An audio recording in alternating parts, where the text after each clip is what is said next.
O Juramento de Ferro, idealizado por Vini. No reino de Lúmen, o povo dizia que o céu tinha duas cores: azul, nos dias de paz, e cinza, nos dias de guerra.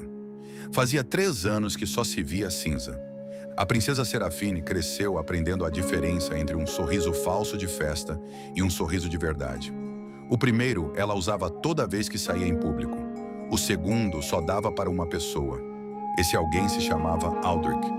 Ninguém na corte sabia de onde ele tinha vindo direito, só que crescera pobre na parte mais simples da cidade. Aos 14 anos, ele salvou uma menina de cabelo escuro que quase se afogou perto do castelo, sem saber que era a filha do rei. Anos depois, virou o Cavaleiro de Ferro, o guarda pessoal da princesa.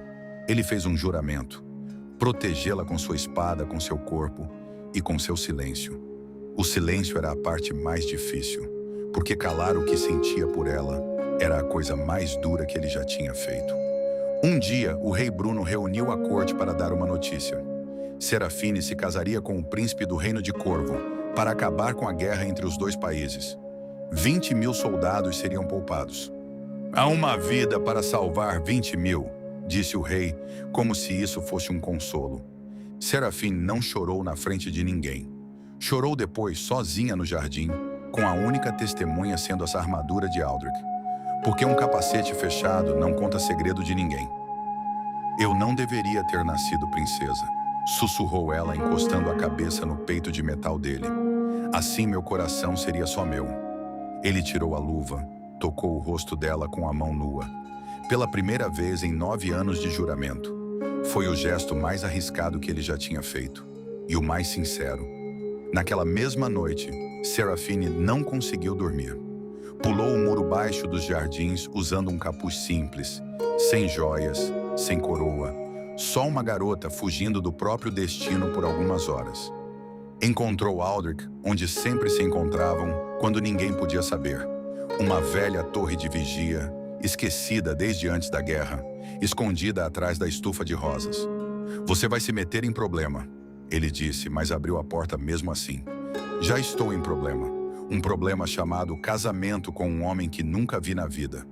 Eles sentaram na escada de pedra, ombro com ombro, olhando as estrelas por uma fresta no telhado quebrado. Não precisavam de muitas palavras.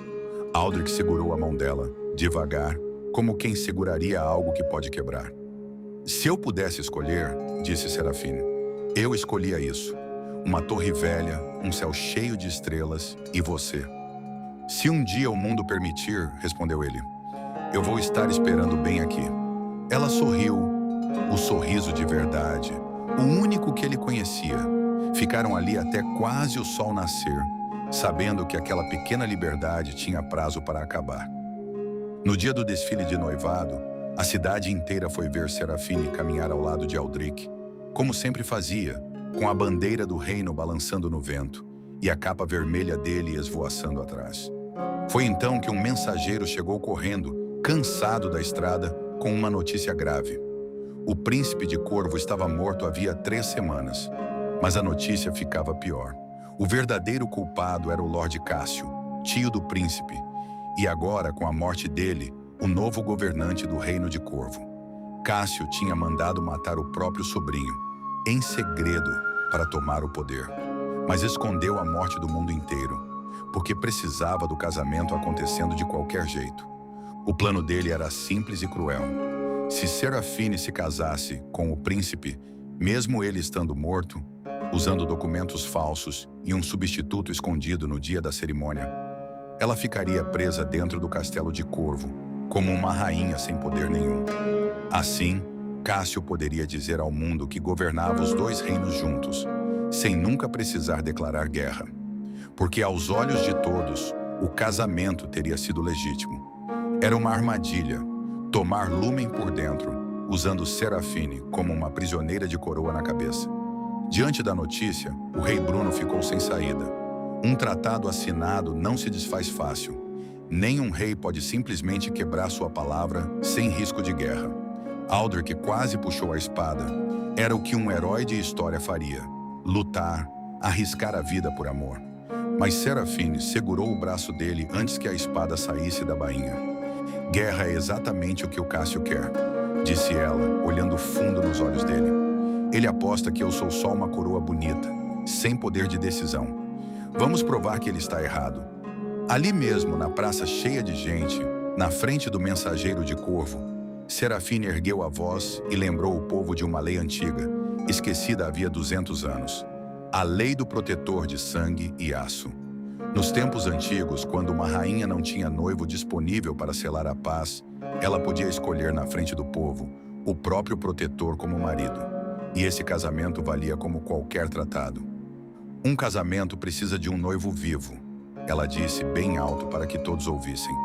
O de Corvo está morto, e o homem que agora manda lá escondeu isso do mundo inteiro para me prender como refém. Mas eu ainda posso escolher a paz de outro jeito. Escolho diante deste povo o homem que me protege há 9 anos, com seu corpo e sua espada.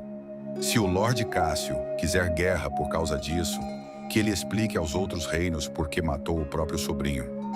A multidão, que tinha vindo ver um casamento triste, começou a gritar, não de pena, mas de orgulho, porque nas conversas de rua, todo mundo já sabia quem realmente cuidava do coração da princesa.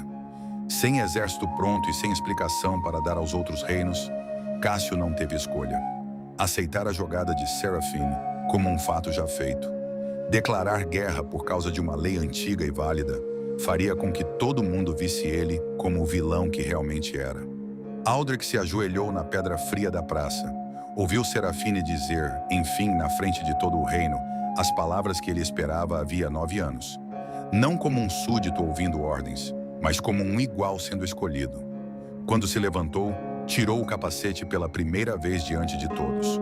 O rosto que o povo viu não era de um herói de conto de fadas, mas de um homem simples, com marcas de trabalho duro e um olhar cheio de uma lealdade que nenhum título nunca comprou. Meu juramento nunca foi só proteger seu corpo, disse ele baixinho, só para ela ouvir. Foi proteger sua liberdade de escolher. Lumen não conseguiu a paz com espadas nem com exércitos.